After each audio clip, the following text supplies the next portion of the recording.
Assalamualaikum warahmatullahi wabarakatuh. Halo semuanya.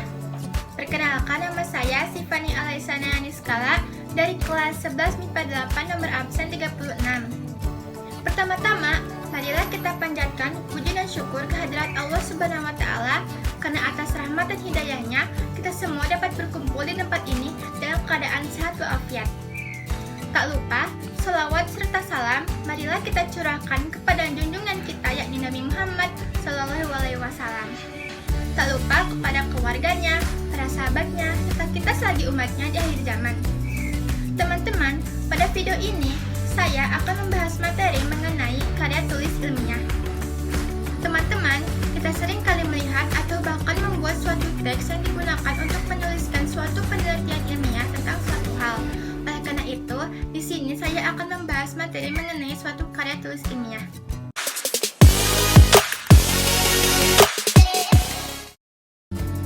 Karya tulis ilmiah adalah karangan atau tulisan yang disusun secara sistematis berdasarkan pola penalaran ilmiah dan ilmu pengetahuan tertentu.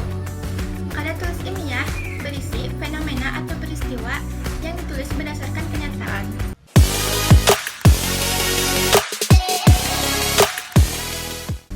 Tujuan dari karya tulis ilmiah yaitu 1.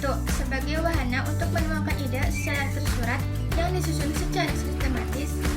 2. Sebagai wahana transformasi pengetahuan antara ilmu pendidikan dan masyarakat. 3. Melatih berpikir dan menulis di bidang ilmu pengetahuan. 4. Sebagai sarana pembuktian dalam menghadapi dan memecahkan masalah. Dan yang kelima yaitu untuk melatih keterampilan dasar dalam melakukan penelitian.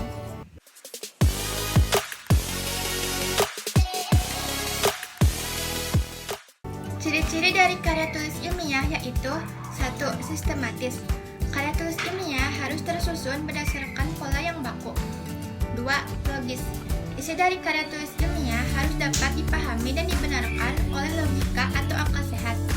3. Objektif. Karya tulis ilmiah harus berlandaskan teori, bukan pandangan pribadi penulisnya. Dan yang keempat yaitu faktual. Isi dari karya tulis ilmiah harus memuat fakta, bukan imajinasi penulis.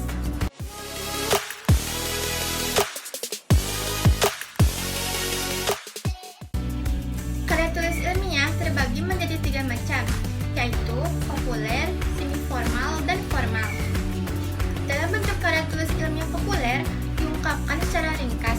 Ragam bahasanya populer atau lebih santai dan menarik dengan menggunakan kalimat yang mudah dipahami. Selain itu, dalam karya tulis semi-formal, bentuknya mengikuti kaidah formal, namun penyajiannya lebih sederhana. Wujudnya dapat berupa laporan atau makalah. Sedangkan bentuk karya tulis ilmiah formal, wujudnya harus dapat memenuhi unsur kelengkapan akademis secara lengkap.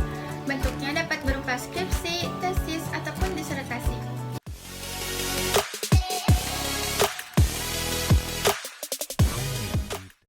Struktur karya tulis ilmiah yang pertama yaitu judul. Judul memiliki beberapa ketentuan, di antaranya judul ditulis tanpa tanda baca akhir, judul ditulis dengan huruf kapital semua kecuali pada bagian anak judul. Pada bagian anak judul, huruf kapitalnya pada awal setiap kata, kecuali pada kata penghubung dan kata depan. Struktur karya tulis ilmiah yang kedua yaitu pendahuluan. Pendahuluan terdiri dari latar belakang masalah, rumusan masalah, tujuan penulisan, dan manfaat penulisan. Latar belakang masalah berisi penjelasan mengenai alasan pentingnya suatu masalah yang dibahas di dalam suatu karya tulis ilmiah. Rumusan masalah berisi mengenai hal-hal yang harus dipecahkan dalam suatu penelitian yang ditulis dalam suatu karya tulis ilmiah. Tujuan penulisan berisi pernyataan mengenai fokus pembahasan yang dituangkan di dalam suatu karya tulis ilmiah. Dan manfaat penulisan membahas tentang kegunaan dilakukannya suatu penelitian yang dituangkan di dalam suatu karya tulis ilmiah. Yang ketiga yaitu kerangka teoretis. Kerangka teoretis berisi muatan teori-teori, kerangka pemikiran, dan hipotesis. Serta dicantumkan juga penelitian-penelitian yang pernah dilakukan oleh orang lain sebelumnya. 4. Metodologi penelitian. Metodologi penelitian adalah serangkaian prosedur atau tahapan di dalam penelitian, dimulai dari persiapan, penentuan sumber data, pengolahan, sampai pelaporannya.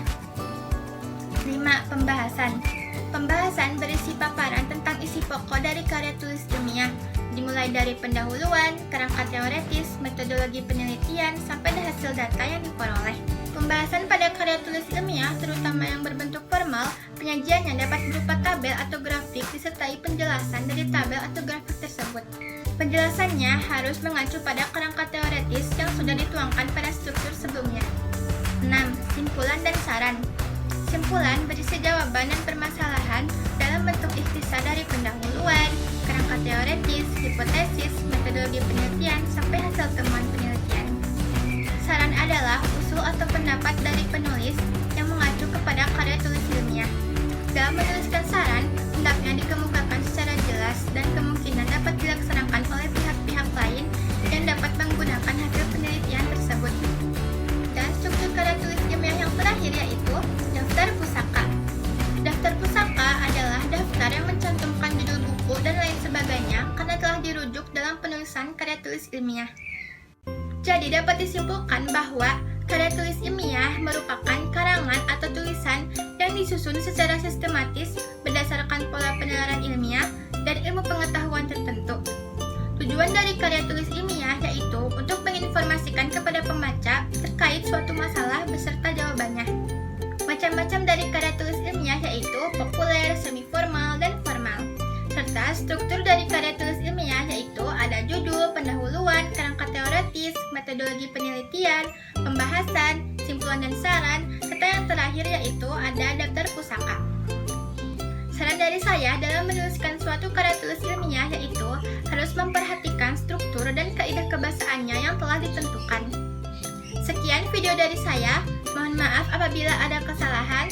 Semoga video ini dapat bermanfaat bagi kita semua. Terima kasih atas perhatiannya. Wassalamualaikum warahmatullahi wabarakatuh.